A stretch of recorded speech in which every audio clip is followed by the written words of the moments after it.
अब इसमें question number जो थर्ड है एक्सरसाइज 8.1 का, उसे सबसे पहले आप क्वेश्चन को रीड करिए। एक्सरसाइज 8.1 है, क्लास आपकी 9th है। क्वेश्चन नंबर थर्ड है diagonal AC of a parallelogram ABCD. Parallelogram की जो शक्ल बनती है हमेशा वो इस तरीके से, ए लाइन इस लाइन के पैरेलल दिखनी चाहिए। ये दोनों लाइन पैरेलल दिख रही है, जिसका नाम आप अपने तरफ से ए बी सी और डी दे दो। ये इसके पैरेलल है, ये लाइन इसके पैरेलल है। अपोजिट साइड्स पैरेलल होती है हमेशा। डायगोनल एसी है तो ए और सी को मिला दो, एसी डायगोनल है।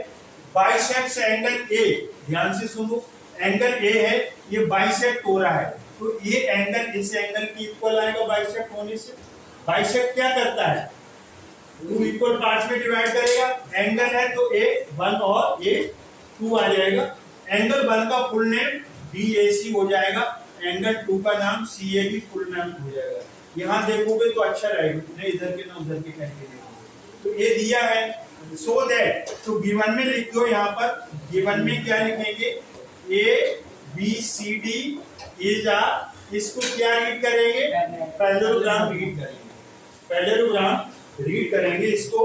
और AC डायगोनल है, AC bisects angle A, that is, इसका मतलब हुआ एंगल 1 इक्वल टू एंगल 2। हमने अपनी तरफ से नेमिंग कर दी।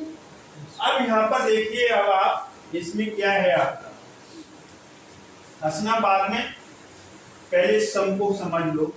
अब फर्स्ट पार्ट में इसमें जो प्रूव करना है आपको, वो क्या प्रूव करना है, फर्स्ट पार्ट इसमें टू प्रूव। ये टू प्रूव का मतलब है, यहाँ पर टू प्रूव का मतलब है, फर्स्ट पार्ट में आपको प्रूव करना है it bisect angle C also, मतलब AC बाइसेक्ट्स एंगल कौन सा, C। और सेकेंड पार्ट में आपको बताना है, क्या बताना है, ABCD इज अ रोम्बस, ये रोम्बस बताना है। तो रोम्बस बताने के लिए हमने क्या कहा था, पैरेललोग्राम से रोम्बस बताना हो तो एडजेसेंट साइड्स इक्वल कर देंगे। क्या कर देंगे, एडजेसेंट साइड्स इक्वल कर देंगे। तो रोम्बस में सारी साइड्स इक्वल होती हैं। तो अब यहाँ पर 1 और 2 ले लिया, अब इसे हम अपने आप 3 और 4 ले लेंगे। अब हम इसका प्रूफ देखेंगे। तो प्रूफ आपको ऐसे नहीं मिलेगा, रीजनिंग के साथ लॉजिक के साथ आपको प्रूव करना पड़ेगा। तो देखिए आप कैसे प्रूव कर रहे हैं। आप यहाँ से प्रूफ यहाँ दे रहे हैं आप, angle 1 equal to angle 2, equation first. Reason क्या आएगा, गिवन। क्यों गिवन, AC बाइसेक्ट कर रहे हैं तो एंगल 1 और एंगल 2 इक्वल आएंगे। एंगल 1 इक्वल टू यहाँ से 4 आएगा और एंगल 3 इक्वल टू 2 आएगा। ये अल्टरनेट इंटीरियर एंगल्स,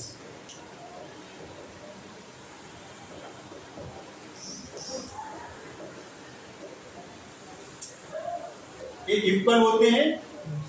हमने आपको कहा ना ये पैरेलल है। तो देखिए आपका ये Z बन गया, पहला Z बना, उसमें 3 आ गया और 2 आ गया। अब दूसरा जो Z बनेगा, दूसरा Z ऐसे बनेगा,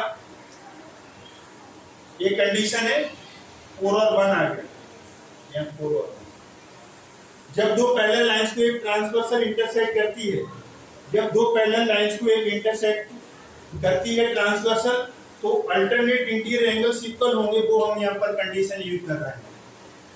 आपको बताना क्या है, 3 और 4 इक्वल आ जाए तो AC किसको बाइसेक्ट कर जाएगा, एंगल C को। 3 और 4 इक्वल बता दो, 3 और 4। अब देखिए यहाँ पर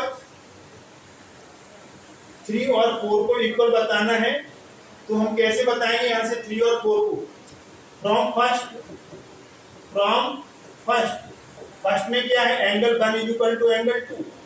एंगल 1 की जगह क्या लिख दें आप, इसमें एंगल 1 की जगह आप लिख दें 4 और 2 की जगह 3, ठीक है, फर्स्ट आ गया। अब यहाँ पर देखिए एंगल 1 की जगह एंगल 4 आ गया और एंगल 2 की जगह एंगल 3 आ गया। समझ में आया कि नहीं आया? एंगल 1 किसके इक्वल है? 4 के। फर्स्ट से आपने ये लिख दिया, इसमें वैल्यू पुट कर दी। इसका मतलब क्या हो गया? AC bisects angle C। First part prove हो गया। फर्स्ट पार्ट प्रूव करने में आपको कोई ज्यादा मेहनत नहीं करनी पड़ी। आपने क्या बता दिया? एंगल 3 और 4 के इक्वल बता दिया। अगर आप एंगल 2 और 4 के इक्वल बता दो, एंगल 2 और 4 के, अब यहां से आपने 2 और 4 को बता दो इक्वल, तो उनकी अपोजिट साइड्स इक्वल आ जाएंगी। किसी भी ट्रायंगल में दो एंगल इक्वल आ जाएं तो उनकी अपोजिट साइड्स इक्वल आ जाएंगी। अब हमारा पर्पज क्या है? एंगल 2 और एंगल 4 के इक्वल बताना है। तो एंगल 2 और एंगल 4 के इक्वल बताना है। इसको हमें यहाँ पर हम इसे इक्वेशन को सेकंड दे दें और इसको हम क्या दे दें? थर्ड दे दें। क्या दे दें? थर्ड। तो इसकी यहाँ पे फर्स्ट से आ गया था, क्या आ गया था? 1 = 2। और फिर हमने किसका यूज किया? इसमें फ्रॉम, सेकंड एंड थर्ड भी यूज किया था कि नहीं किया था? तो फर्स्ट से तो ये आ गया था आपका, 1 की वैल्यू 4 हमने लिखी थी, ये तो ये आ गया।